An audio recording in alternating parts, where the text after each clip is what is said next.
کہتے جی کہ علماء پاکستان کو اختلافات دور کر کے آپس میں مل بیٹھ کے اتفاق سے مسائل حل کریں، کیونکہ جاہل عوام پھر ایک دوسرے کے اوپر کفر کے اور منافقت کے اللہ توفیق دے بھئی ویسے ممکن نہیں ہے۔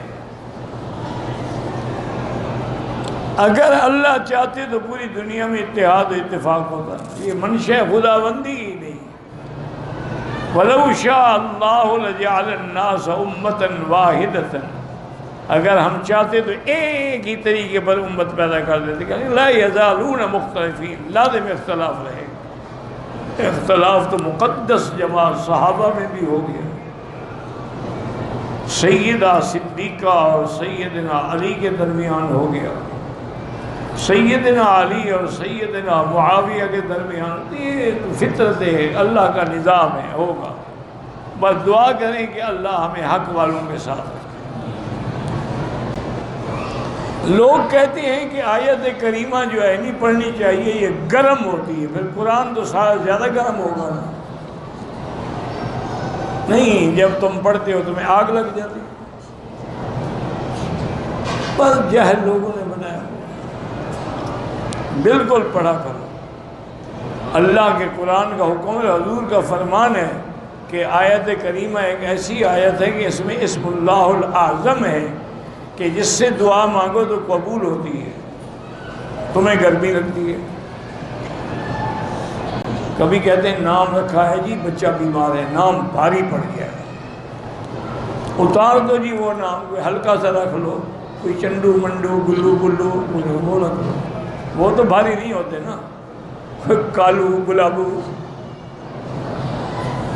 نام تو اسلام والا بھاری ہوتا ہے نا۔ ایک انجینئر ہے مرزا، وہ کہتا ہے کہ میں ائمہ اربعہ سے بھی زیادہ علم رکھتا ہوں۔ اچھی بات ہے، بلڈنگیں بنائے، اس کا شریعت سے کیا تعلق؟ وہ انجینئر ہے نا، انجینئرنگ کرے، یہ تو نہیں کہ ائمہ اربعہ پر آ گئے، ائمہ اربعہ کے علم سے بھی اس کا علم زیادہ ہو گیا، ماشاءاللہ ماشاءاللہ، ان کی جوتی کے برابر بھی تیرا علم نہیں ہے۔ اور جو دعویٰ کرے اس سے بڑا جہالت کیا ہے؟ بچے کا نام آذان رکھ لیں، بالکل رکھ لیں، لا حول ولا قوت الا باللہ رکھ لیتے ہیں۔ ایک کا نام اذان رکھو لڑکی، اور اس کا نام اقامت رکھو، ایک اور ہو تو تکبیر رکھو، ایک اور ہو تو تشریق رکھو، ایک اور ہو تو اس کا نام تہجد رکھو، ایک اور ہو تو اس کا نام، کیا ہے؟ جہالت کی بات ہے۔ صحابہ کو اذان کا پتہ نہیں تھا، انہوں نے تو نام نہیں رکھا۔ ایک مولوی صاحب ہیں، بڑے خطیب ہیں، دیوبند کے فارغ بھی ہیں، انہوں نے جنازے کے بعد دعا کہہ دی، کوئی بات نہیں میرا بھائی، کچھ تم بھی گوارا کیا کرو۔ بعض ماحول ایسا ہوتا ہے کہ وہاں فتنے سے بچنے کے لیے آدمی مجبور ہو جاتا ہے۔ اب دیکھیں نا، میرے آقا نے سرکار دو عالم نے بی بی عائشہ سے فرمایا کہ عائشہ تیری قوم نے اللہ کے کعبے کی شکل تبدیل کر دی، دروازہ اونچا رکھ دیا، جس کو چاہے آنے دے، جس کو چاہے نہ آنے دے۔ اب رکن یمانی کی طرف جو دروازہ تھا اس کو بند کر دیا، اور حتیم کی طرف سے 7 ہاتھ کے قریب جگہ بھی باہر چھوڑ دی۔ فرمایا میرا دل کرتا ہے کہ میں کعبۃ اللہ کو اثر نو تعمیر کروں، اس علاقے کو بھی کعبے میں داخل کروں، 2 دروازے رکھوں، اور دروازے بھی نیچے ہوں، ایک سے لوگ داخل ہوں، دوسرے سے لوگ نکل جائیں۔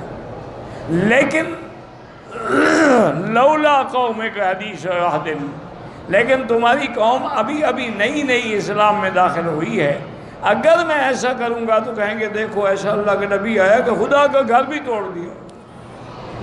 تو ایک فتنے کا اندیشہ ہے، تو اس فتنے کے اندیشے کے پیش نظر حضور پاک نے تعمیر نہیں کی۔ تو کبھی ایسا بھی ہوتا ہے کہ اگر فتنے کا اندیشہ ہو تو اس سے بچنے کے لیے آدمی نے ایسا کر لیا، نیتیں تو اللہ جانتے ہیں، آپ کے ہمارے دلوں کے مالک تو نہیں ہیں۔ بہرحال ان کو چاہیے تو یہ تھا کہ وہ ہمت کرتے اور نہ بدعت کرتے، لیکن مجبور ہو کر نے کیا تو اللہ معاف کرے۔